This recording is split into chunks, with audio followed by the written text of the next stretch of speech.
Tupo na Dr. Joseph Marema kutokea kampuni ya Galaxy Herbs, mtaalamu wa tiba za asili huyu.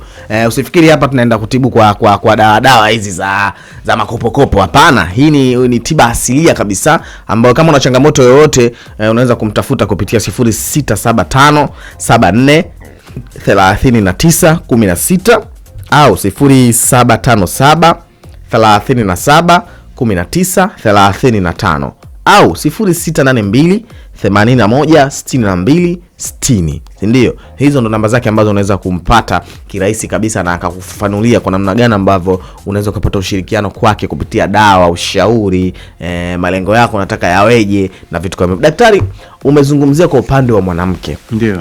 Sijasikia kwa upande wa mwanaume. Sasa wanaume bana, kwa sababu ndipo vijana wengi wako hapo. Mara hapa nimegusa vijana sana, anagusa vijana. Kwa nini vijana? Kwa sababu vijana ikaeka nyingi. Sisi. Vijana ikaeka nyingi kwa kweli. Sasa ukirudi kwa wanaume, tunapoongelea swala la mahusiano na especially kwenye swala la mambo ya ndoa kwa vijana wa kiume sasa. Turudi hapo tuangalie lifestyle ilivyo. Okay. Lifestyle kwa vijana wa kiume ina play role kubwa sana. Kwanza tunaamini vijana wanapaswa kuwa tunasema kings au kings wa kwenye ndoa zao. Kabisa. Wawe ni wafalme wa kwenye ndoa. Sawa? Mfalme ni mtu ambaye ana authority, ana mamlaka, Unajua unapoingia kwenye ndoa, sasa unaanza una expect kuitwa baba na unakuwa ni mtawala, okay? Unakuwa kama mtawala hivi. Na yani wewe ni organizer pia na ni kiongozi. Ndio kichwa cha familia. Na kichwa cha familia. You are right. Nimependa hilo neno. Unakuwa ni kichwa cha familia. Sasa ili uwe kichwa lazima pia uonyeshe ule uwezo wako. Sawa? Mwanamke hajaenda kuolewa ili tu akuone wewe kama kichwa cha familia. Au apike. Kama kupika kwa anapika kwao. Kama ni kuvaa alikuwa anavaa kwao. Alikuwa anakula pia vizuri, tena chakula kizuri. Waenda hata kupita cha kwako. Yes. Sasa kuna mambo matatu yanayofanya kijana wa kiume kuonekana yuko imara katika mahusiano yake. Strong kabisa. Swala la unyumba. Swala la tendo la ndoa. Kwa vijana lazima uwe imara. Nimetumia neno lazima. Sio kwamba lazima uwe imara. Na ndoa yenyewe. Na hili ndio ngoja nikuulize swali. Hivi wewe hujawahi kuona vijana wa kiume wameachwa na wenzi wao? Nimeshawahi kuona. Na ukimuuliza kwa nini umemwacha mmeo wakati mmefunga ndoa, hana majibu sahihi, anauma maneno tu. Ukiona tu anauma maneno, jua kwamba tatizo kubwa ni lile lenyewe. Sawa? Atasingizia tu, anapiga sana, ananipiga mno. Anagubu.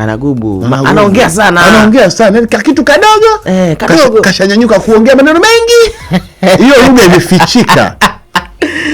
Kuna mabano hapo. Lakini sasa tunasema hivi. Ndio.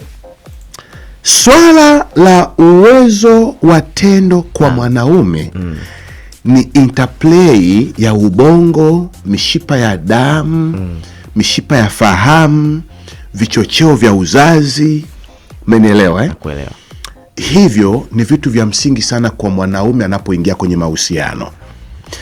Sasa ukienda kwenye swala zima la kitaalam, tunasema kwamba uwezo wa tendo la ndoa kwa kijana wa kiume au kwa mwanaume na group sasa jinsia ya kiume. Sawa? Limetengwa katika makundi kama 3 au 4. Kuna biophysical, kuna kundi ile ambayo tunasema sababu kubwa inaweza ikawa labda ya kibiolojia na ya kifizikia. Sababu ya pili labda kisaikolojia, na sababu ya tatu ni lifestyle. Tena tunarudi kule. Sasa watu wa umri wa miaka 50 na kuendelea wanaangukia sana kwenye lifestyle hapo na swala zima la kibiolojia.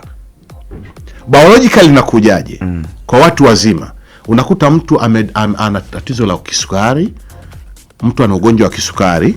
Maana yake sukari wewe na complication zake inaweza kusababisha tendo la ndoa likawa chini, ukashindwa kumudu tendo la ndoa. Kwa hiyo hata napokutibia kwa tiba za asili swala la ugonjwa wa kisukari, nitakuuliza sukari yako ikoje?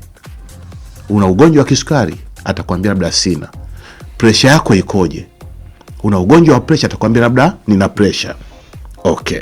Kama ana presha, lazima utarudi kuangalia ni namna gani ni mshauri juu ya aina ya vyakula, mfumo wa maisha, na ndipo nimpatie na dawa ya kumsaidia na aina ya vyakula vyake anavyopaswa kula na kufuatilia tiba zake vizuri za presha, alafu apate na hiyo dawa yake ya mfumo wa nguvu za nini, za tendo la ndoa.